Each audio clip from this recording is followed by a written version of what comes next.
예, 안녕하세요. 트라이밸리 CBMC의 최승환 목사입니다. 오늘 제목이 깨어짐의 수많은 유익 그렇게 되어 있네요. 깨어짐이라는 것은 개인적으로 봤을 때는 깨어짐이지만 상황이나 환경적으로 봤을 때는 고통, 상처, 고난, 어려움, 가난, 질병, 뭐 이런 것들을 얘기할 수 있지 않겠습니까? 이런 것을 통해서 개인적으로 깨어짐을 느끼는 거니까요. 자, 이것이 과연 유익한가? 또 유익이 어떤 유익이 있나? 나는 그런 이제 그 묵상을 오늘 저희들에게 던져주고 있습니다. 설교나 신방을 가서 목회자가 잘 됩니다. 복 받습니다. 부자 되세요. 성공한다. 그런 얘기는 하기도 좋고 듣기도 좋아요.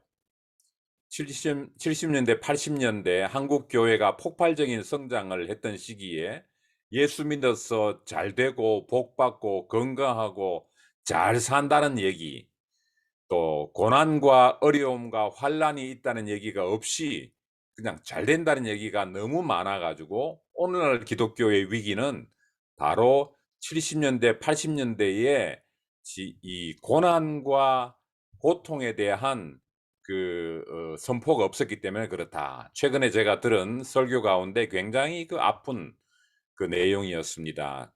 일정 부분 제가 참 동의하고요. 고난과 고통, 가난과 아픔을 좋아할 사람이 누가 있을까? 그러나 신실하게 살려는 성도에게 반드시 이런 일이 있다는 말이죠. 이걸 우리가 좋아하는 사람은 없지만 반드시 일이 있단 말이죠. 왜 그렇습니까? 그리고 우리는 이것을 어떻게 받아들여야 되느냐가 여기 굉장히 중요한 포인트지요.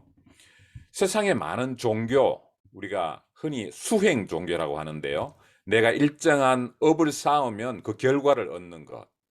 그래서 많은 종교들은 내가 열심히 하면 거기에 대한 반대급부로 이제 효과를 얻는다, 열매를 얻는다. 그걸 가르치거든요. 그걸 조금 더 익스트림하게 조금 이렇게 보면 샤머니즘적인 종교라 그렇게 얘기하죠. 기독교가 이런 세상의 수행 종교하고 다른 것이 무언가라는 부분을 우리가 알기 위해서는 바로 이 부분이 짚고 넘어가져야 되는 거죠. 왜 하나님께서 성도들에게 신실하게 살려는 사람들에게 이런 어려움을 주시나 이런 깨어짐의 아픔을 갖게 하나 하는 몇 가지를 한번 살펴보려고 합니다. 우선 첫째로 죄악을 깨닫고 돌아서게 하기 위해서 하나님은 아픔을 주십니다. 누가복음 15장에 보면 탕자 비유가 나오는데요. 탕자가 아버지 돈을 얻어서 멀리 가서 고생을 하지 않습니까? 돼지가 먹는 쥐엄나무 열매도 마음껏 배를 채우지 못했던 그런 상황, 그런 고통이 왔지요. 17절에 가니까 그제서야 그는 제정신이 들었다. 그렇게 성경은 표현하고 있습니다. 죄악을 깨닫고 돌아서게 하는 과정 가운데서 하나님께서 고통을 주실 수도 있습니다. 두 번째입니다. 깨끗함의 과정, 정결하고 깨끗해지기 위해서 고통을 주시지요. 고난을 주시지요. 욥기 23장 나의 가는 길을 오직 그가 아시나니 그가 나를 단련하신 후에는 내가 정금같이 나오리라. 깨끗해야 할 수 있는데 깨끗하지 않는 그릇은 쓰임 받을 수 없습니다. 깨끗해지기 위해서는 반드시 용광로를 통과해야 된다는 참 원칙을 제시하신 것이죠. 세 번째입니다. 말씀 아까 나눔 가운데서도 나왔던 내용인데요. 겸손의 과정이 필요하기 때문에 하나님 우리들에게 고통을 주실 수도 있습니다. 하나님 나라에 교만한 사람은 없습니다. 교만한 사람과 하나님 나라는 병립할 수 없습니다.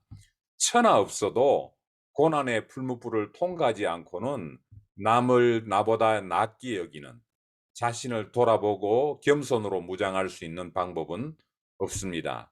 바울이 평생 참 엄청난 업적을 쌓았지만 씻을 수 없는 육체의 가시가 있었습니다. 심각하게 하나님께 세 번에 걸쳐서 참 단판을 지었지만은 하나님이 주신 답은 내가 너로 하여금 너무 자만하지 않게 하려고 내 육체에 가시를 두었다. 이 짧은 한 절에 자만하지 않게라는 말이 두 번이나 강조되어 나옵니다. 바울에게 주었던 이 육체의 고통, 육체의 가시는 바울로 하여금 겸손의 종으로 설 수 있는 그 키가 되었습니다. 네 번째는 성숙의 과정입니다. 하나님은 우리가 영적 어린아이에 머물지 않고 성숙하고 그리스도의 장성한 분량에까지 자라기를 원하십니다. 고난과 연단과 인내를 통과하지 않고 성숙의 깊은 뿌리가 내릴 수 없습니다. 야고보서에 보면 끝까지 참고 견디고 부족함이 없는 완전하고 성숙한 사람이 되십시오. 그렇게 권면하고 있습니다.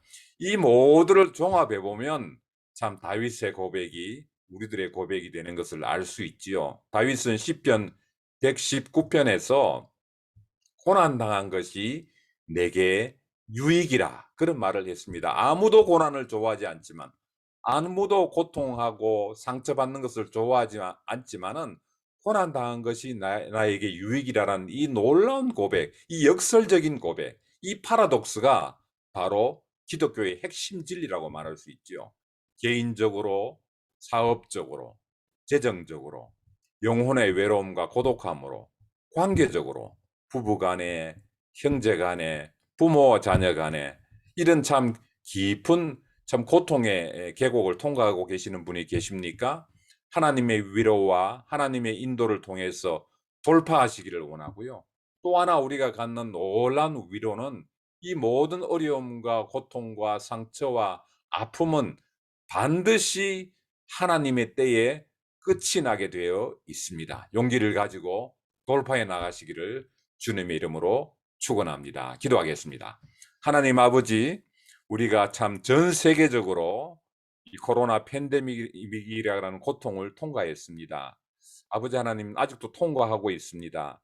이 참 고통과 아픔 가운데서 하나님이 말씀하시는 하나님의 음성에 귀를 기울일 수 있는 지혜의 귀를 열어주십시오. 또 개인적으로, 가정적으로, 재정적으로, 또 사업의 현장에서, 일터에서, 관계적으로 또 여러 가지 문제로 또 이런 어려운 고통의 과정을 통과하시는 분이 계십니까? 하나님께서 위로해 주시고 긍휼의 하나님께서 치료의 하나님께서 만져주시고 회복시켜 주시기를 원합니다. 우리가 앞으로 닥칠 수많은 어려움과 난관 가운데서도 유익이 있다는 것을 깨닫고 참 지혜롭게 이 난관을 돌파할 수 있도록 하나님의 뜻과 하나님의 지혜를 구하는 저희들 될 수 있도록 인도해 주십시오. 우리가 앞으로 참 해야 할 행사들도 있고 또 아프신 분도 계시고 또 출타하신 분도 계시고 여러 가지 사업적으로 재정적으로 결정해야 하고 만나야 하고 하나님께서 환경을 열어주셔야 하는 그런 일들도 있습니다. 하나님 모든 상황과 처지에 하나님의 지혜가 발휘되는 그런 인생을 살아갈 수 있도록 인도해 주십시오. 감사합니다. 예수님의 이름으로 기도하였습니다. 아멘.